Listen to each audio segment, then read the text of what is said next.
Hello my beautiful art community, thank you so much for watching my video today. Today I'm going to be talking about a particular painting that I'm working on, but not just the painting itself. I'm going to be doing a short demo for you to explain why I use these certain colors and temperatures and sets of values as well. Before we go to the video, I want to talk about a brief explanation of my video before, when I talk about color theory part 1, which part 2 will come soon. However, I want to talk about some basic things before we jump into the demo. Value is on a scale essentially from 1 to 10. Oh, sorry. Value is essentially on a scale from 1 to 10, and from 1 being the lightest and 10 being the darkest. So that's essentially what value is. Why I explain this particular part is because I don't want you to be asking further down in a demo, hey Candace, what are you talking about? I thought that white and black were colors.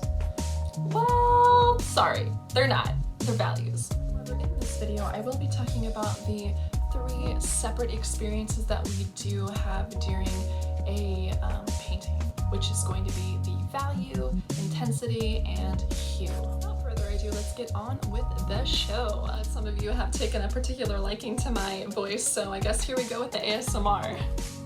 And just a big PSA, make sure to clean your palette with some mineral spirits or paint thinner before you get started. As you can see, I had already started out my painting in this video pretty developed.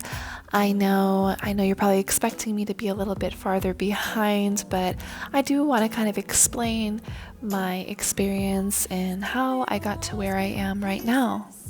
First, I did a light outline and gesture of the subject that I was working with. It's very important to have at least a certain direction that you are wanting to move towards. Without that specific direction or intention, it can be a little bit harder to continue with your painting. I think an important thing to keep in mind is to remember and remind yourself what is the intention in the painting. What exactly is that intention that you're going for, or the message that you're trying to get across? I first started this painting out by doing layers of primer. I used gesso, and that's what I believe to be the most efficient way to build on your canvas.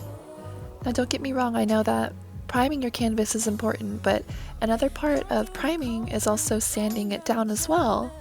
There are fragments of ceramic in our gesso, and when we don't sand that gesso down after it's dried, it can leave stride marks in our canvas, and we don't necessarily want that to show so much through our oil paintings. With painting with oil, it's also extremely important to be careful with doing an outline in pencil or any sort of medium. Oil can be mixed with anything and it gets very muddy. So in using the gesso, you are able to kind of put a barrier between that graphite or whatever medium that you're using and the paint itself. Oil paint works in a sort of way where it dries slower than acrylic paint, so if you're working with oil paint, you do want to kind of go in with an outline before, because it's a little bit more difficult to subtract after that, unless you're willing to go in that painting and scrape it off.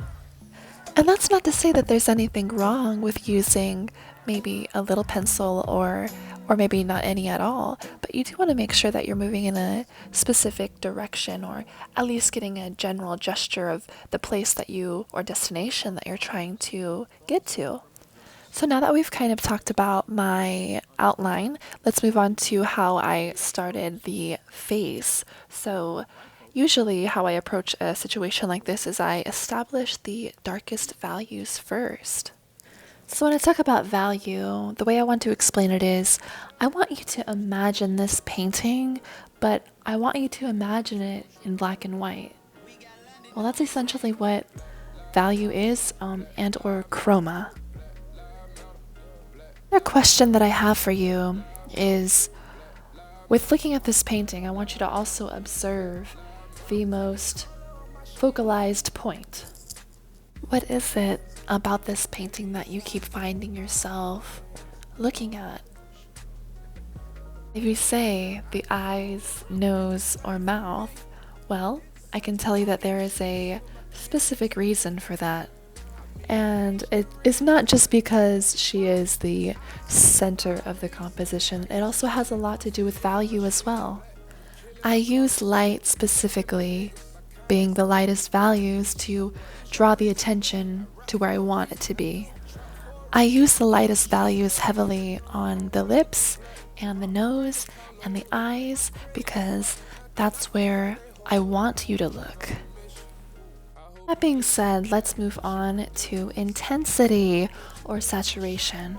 I use complementary colors to enhance each other, and by doing that, I used phthalo blue and also a lot of orange as well.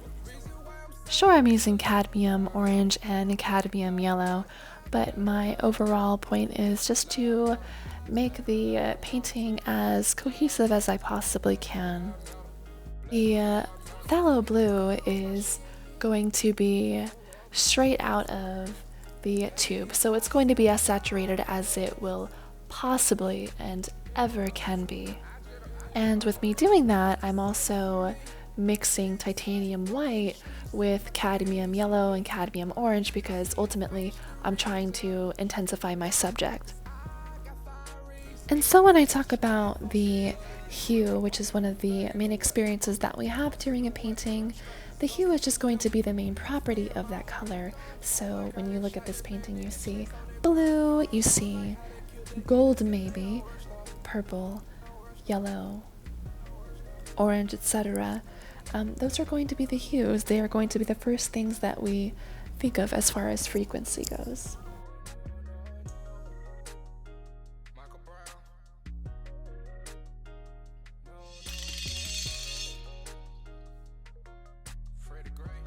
And if you found our video helpful or useful in any sort of way, don't be afraid to hit that like and subscribe button because, well, you know you want. Is this thing even on? Hello? Alright, whatever.